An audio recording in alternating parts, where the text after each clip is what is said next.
The clatter of silverware echoed too sharply against the old dining room walls. We were gathered for supper on Beacon Hill, the smell of baked cod still lingering when my mother drove her fork into the table as if she were staking a claim. Her voice followed, sharp and unshakable. "You have 24 hours to get your things out. This house is your brother's now." The words didn't sound real at first. I searched my father's face, hoping for contradiction, but he never lifted his eyes from his plate. My brother Ethan leaned back in his chair, arms folded, a smug line tugging at his mouth. I felt the weight of silence pressing down harder than any storm off Massachusetts Bay. I looked around the room I had poured years into, fresh paint on the trim, windows I'd had replaced after the last nor'easter, the sturdy floorboards I refinished with my own hands. None of it mattered now. In one sentence, I was erased. My chest tightened, but I refused to give them the argument they were prepared for. I set my napkin on the table and pushed back my chair without a word. My mother's eyes narrowed, waiting for me to explode, but I wouldn't give her the performance she expected. My father sipped his water like a man who had already chosen a side. Ethan smirked as if victory were already his. The house that had been my safe harbor was slipping from me, yet I kept my voice still and my steps steady. On the porch, the wind off the bay cut against my skin, but clarity came with it. They thought silence meant surrender. They thought 24 hours was all I had. It would be enough. The house lay quiet after the argument, every corner humming with memory. I walked slowly from room to room, my footsteps soft against the boards I had sanded myself. In the kitchen, the cabinets still carried the faint scent of varnish I'd brushed on during late nights after work, when I stayed up to finish projects no one else cared to touch.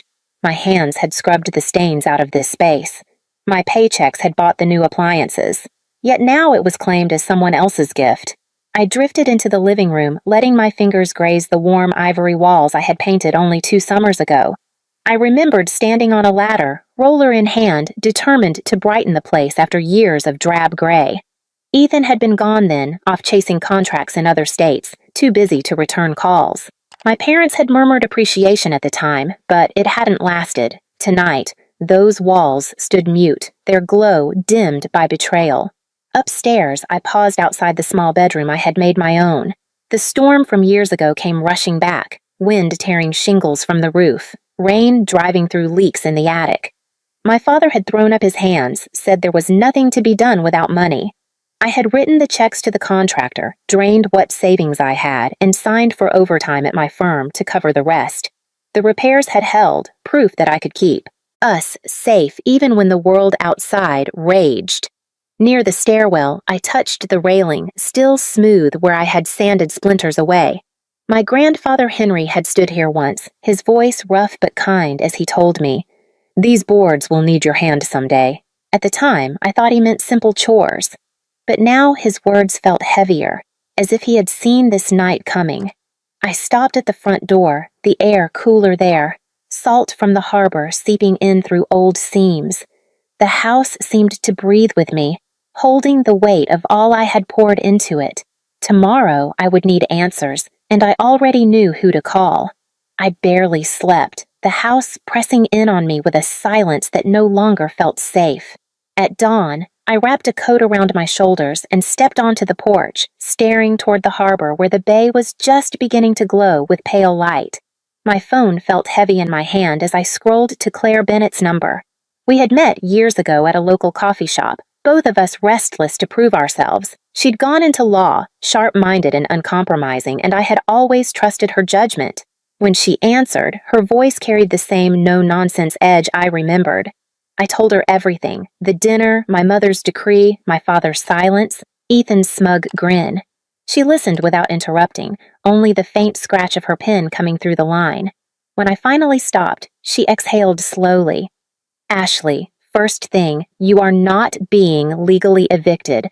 A parent shouting at dinner is not a notice. Massachusetts law requires due process. They can't just push you out overnight." Her certainty steadied me. Still, the sting of betrayal clung to my skin. "They gave me 24 hours, I said. "They mean to hand it all to Ethan." "Then we start with proof," she replied. "Receipts, mortgage records, any emails or contracts from when you covered their debts, and one more thing, probate files." Do you know if your grandfather left a will? The question jolted me. I remembered Henry's rough voice, his hand on the railing, telling me the house would always need me. He owned it until he passed, I whispered, but I assumed it went straight to them. Never assume, Claire said firmly. If a will exists and it names you, your parents may not have had the authority to gift the house at all. I'll have someone search the probate court today. I leaned against the porch column, the cold seeping through my coat, but a flicker of warmth building in my chest. For the first time since last night, I felt less like a trespasser in my own life. I'll gather everything, I said. Good, the tide's already shifting. Don't waste energy on arguments. Find the rocks and stand on them. Her words stayed with me as I went back inside, already pulling open drawers for folders of bank statements and receipts. By mid-afternoon, Claire called, her voice tight with urgency. Ashley, I found something. I pressed the phone hard against my ear as she explained. She'd had a clerk at the Suffolk County Probate Court pull every file tied to Henry Carter's estate. Among them lay a notarized will dated 3 years before his death. It was simple, direct. With his broad signature stamped beneath the seal, the house on Beacon Hill was left solely to me. My knees buckled, and I sank into the armchair I had bought with my first real paycheck. For a moment, the room tilted. I thought of evenings with my grandfather on the porch, his hand steady on mine as he pointed out ships crawling across Massachusetts Bay. He had known. Somehow he had looked past everyone else and trusted me to keep the house alive. Why didn't they tell me? My voice cracked. Because it didn't suit them, Claire answered. The will was filed. Your parents had access to it, and they chose to act like it didn't exist. They couldn't stomach the truth that Henry passed over them and over Ethan. A hot flush rose in my chest. I pictured my mother's narrowed eyes at dinner, my father's refusal to look at me, Ethan's smirk. The betrayal wasn't just in their words last night. It had been years in the making. They had buried my grandfather's decision to prop up Ethan, to protect his pride and give him a stage he hadn't earned. Claire's tone sharpened. We can enforce this. I'll prepare a petition, but you need to stay calm. Gather receipts, document your contributions, keep everything organized. They'll fight, but the signature on this paper is stronger than their performance. I stared at the copy Claire emailed moments later, the black ink stark on my phone screen. His handwriting, the same loops I remembered on old letters, named me as heir. They had hidden it, hoping silence would erase me. But the silence was ending. I stood, the decision settling into my bones like stone. If they wanted me out in 24 hours, then in 24 hours they would learn whose house this truly was. The next morning I moved quickly, determined to act before my parents returned, or Ethan arrived with his suitcase. I called a local company, Boston Harbor Movers, and explained what I needed. A rush job, only a few large items, nothing more. The man on the line hesitated at the short notice, but by noon, he promised to send a crew. While I waited, I walked through the house with a stack of sticky notes and a pen. I marked only what I had bought, the slate gray sofa I'd saved for months to purchase, the stainless steel washer I installed in the basement, the curtains I had chosen to match the ivory walls. Each tag was both a memory and a receipt, proof of my labor when no one else would lift a hand. In the dining room, I paused at the oak table my grandfather had built decades earlier. The chairs around it were mine, new, sturdy, bought after my mother complained about the wobbly ones. I marked them, but I left the table untouched. The cedar chest in the hall, filled with old quilts, I left as well. I wanted no accusations of theft. I wanted the truth clean. Through the window, I saw Mrs. Larson from across the street watching. A few minutes later, she knocked softly and stepped inside, her eyes kind but searching. You've always been good to this place, she said. I've seen you paint, mend, haul things in storms. It's yours as much as his ever was. Her words steadied me more than she knew. Soon after, Jack Riley stopped on his walk from the docks, dust still on his boots. He glanced at the porch beams I had reinforced years back. Your grandfather would be proud, he muttered. By the time the movers arrived with their white truck, the rooms were mapped out in small squares of colored paper. I didn't take everything.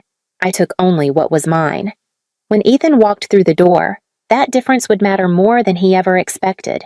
The movers had just finished hauling the sofa into the truck when I heard the grind of tires on the driveway.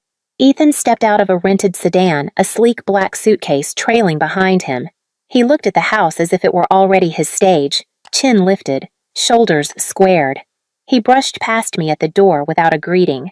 His shoes echoed on the bare floorboards, the emptiness of the room greeting him louder than words. He stopped short where the sofa had stood, turning slowly in a circle. "What the hell happened?" "I took what belonged to me," I said evenly. He swung around, eyes narrowing. "This is sabotage. Mom and Dad gave me this house, and you gutted it before I even had a chance to move in." I crossed my arms, refusing to meet his fire with my own. "The washer, the chairs, the sofa, I paid for them. I have every receipt. Furnish it yourself if you want to call it home." His face flushed, but the anger broke with something else. Fear. He sank onto his suitcase, rubbing his temples. "You don't understand. My contracting business is falling apart. Investors are circling, and I promised them I'd have collateral." His voice dropped. "Sarah's pregnant. I need this house. It's not just for me." The words struck me harder than I expected. For a heartbeat, I saw the brother I had grown up with, knees scraped, chasing kites with me on the waterfront, but that boy was gone. Now he wanted my silence and my sacrifice to patch his mistakes. "I'm not your collateral," I said softly. "And our grandfather didn't choose you for this house. He chose me. You may not like it, but that's the truth." Ethan's jaw clenched, his desperation boiling into rage again. "You'll regret this. They'll make sure of it." I stood my ground, the sound of the movers shutting the truck doors punctuating the air. Ethan glared at the emptiness one more time, but what he saw missing was not furniture. It was his entitlement slipping out the door with him. 2 mornings later, I stood with Claire inside the Suffolk County Probate Court, the copy of my grandfather's will clutched like a lifeline. The courtroom smelled faintly of old paper and polish, and my parents sat across the aisle, rigid as statues. Ethan shifted in his seat, restless, the skin around his eyes tight with sleeplessness. Claire rose first. Her voice was steady as she outlined the chain of events. Henry Carter's notarized will, the mortgage payments I had made, the receipts for repairs, the affidavit from neighbors who had witnessed my care for the house. She moved like she had rehearsed this for years. My mother's rebuttal came sharp and rehearsed. Henry always meant for the house to stay with the family. We assumed it was a matter of intent, not paperwork. My father nodded along, his eyes avoiding mine. They spoke of Ethan's needs, his future child, his role as the eldest. The judge interrupted, raising a hand. "Intent is not stronger than a signed and notarized document. This will is clear. The property belongs to Ashley Carter. Until full probate enforcement is complete, no transfer or occupancy may occur. The restraining order stands." The gavel struck, and the sound rang like thunder. My parents flinched. Ethan's face hardened, and for the first time since the dinner on Beacon Hill, I felt the ground hold steady beneath me. Afterward, I returned to the house. The movers had left it half empty, yet the silence no longer felt like loss. I walked into the kitchen, opened the drawer where loose keys rattled, and selected the old brass one Henry had kept on a leather string. I placed it on the counter, not as an offering, but as a marker. This key was no one's bargaining chip. It was the proof of what had already been decided years before I ever thought I would need it. When I locked the door behind me, I knew the battle was not finished, but the story they had written about me was already breaking apart. The official deed came in the mail a week later, my name written where my parents had tried to erase it. I sat at the small desk in my apartment and traced the letters with my finger, not with triumph, but with an unfamiliar stillness. The court had sided with me. The law had affirmed what Henry left behind, yet I felt no urge to plant a flag in the living room and claim victory. Instead, I walked the streets around Beacon Hill, pausing at the waterfront where I had stood with my grandfather as a child. He believed in houses not as trophies but as anchors, places that kept families and neighbors steady through storms. I thought of Mrs. Larson watching from her porch, of Jack Riley nodding at the beams I had repaired. They were part of this story too. The idea came quietly. I would keep the deed, but not in the way my parents or Ethan imagined. I met with a representative from a local land trust, one that protected homes for working families along the harbor. Within days, we drafted a lease that would place the house in their program, ensuring it stayed affordable and safe. In return, I kept a small upstairs studio for myself, a single room with a window that opened toward Massachusetts Bay. When I signed the lease, relief rushed through me.